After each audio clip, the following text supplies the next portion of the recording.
In November 2017, the president of both the Philippines and Japan signed one of the biggest construction projects in the Philippines' history. This is the Metro Manila Subway, a 357 billion pesos mega project called the Project of the Century. This proposed mega subway will have a 36-kilometer line, which will run from the northern cities of Metro Manila up to the southern cities. The train will travel between 15 stations and have at least 30 entrances linked to key destinations around the capital.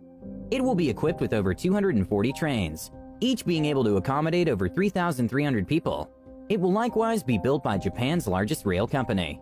Each of these is expected to run over 80 kilometers per hour, meaning that to get from the north to the south, it would take only around 20 minutes, assuming that the train runs on express. The project can also withstand a magnitude of over 8.0 earthquake and even be flood-proof. On the daily note, the structure will carry over 1.5 million commuters every day, when fully constructed by the year 2025, while it is expected to be partly operational by the year 2022 and transport over 370,000 passengers.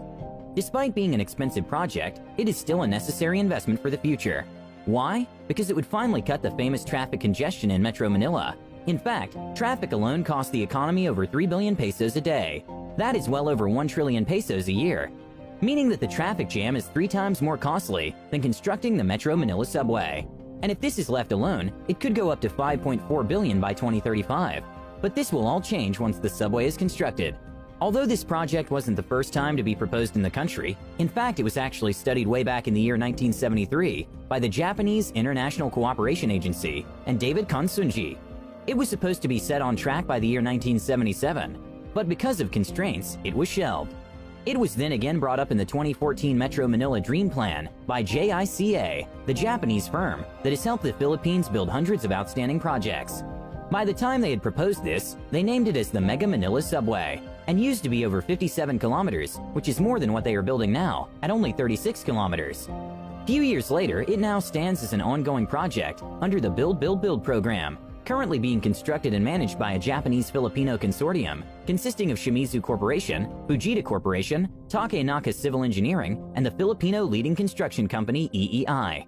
The EEI Corporation has built several mega projects in the country and was even contracted in Australia and in the Middle East. The fact that this will be developed by a Japanese company, meaning that it would certainly be built with their advanced technology, it is without a doubt that in the world today, that Japan is the best constructors in the railway industry.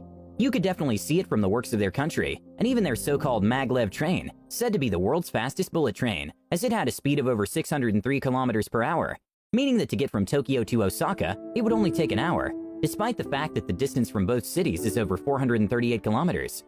Let us also not forget that the Japanese ambassador claimed that Japan vows nothing but a world-class mass transit system.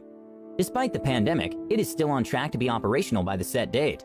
Even though it had slowed down the country and the rest of the region, it has not tamed down the progression of its construction. If you notice that on the same month this video was posted, the Japanese have introduced 6 tunnel boring machines. These machines are used to excavate tunnels, enough to shovel hard rocks. It is even surprising the fact that this project only started its development this year, and is already set to be partly operational 2 years after. The subway will also be connected to the Grand Central Station. It is rapid transit terminal that will connect the subway, light rail transit, and metro rail transit lines. The Makati Intercity Subway, and even the Philippine National Railways Metro Commuter Line, meaning that the people from the provinces could just hop on board the rail line and end up exploring the capital, known as Metro Manila. This station is being constructed and will be partially open by 2022. The Makati Intercity Subway, as you all know, is a separate project from the Metro Manila Subway. It will be built by a Filipino-China consortium. Although it is not of the same proposal, it is still connected to the mega subway. It can also be called as a major plan by the Makati government, as it is expecting a daily ridership of over 700,000 people, and would cost a whopping price close to 200 billion pesos. This is one of the grandest projects ever in the country. It will boost the economy, create a comfortable and reliable travel experience for both adventurers and commuters. Yet, as always, there is opposition to anything that happens anywhere, and so does this project, as it will certainly have its downsides. Though there are hundreds of reasons why this is not a good idea, it is still without a doubt that constructing this outweighs the negative points of it. Anyway, what do you think about the Metro Manila Subway?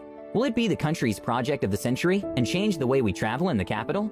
Share your thoughts in the comments below. Don't forget to leave us a like and follow us for more amazing videos. Thanks for watching.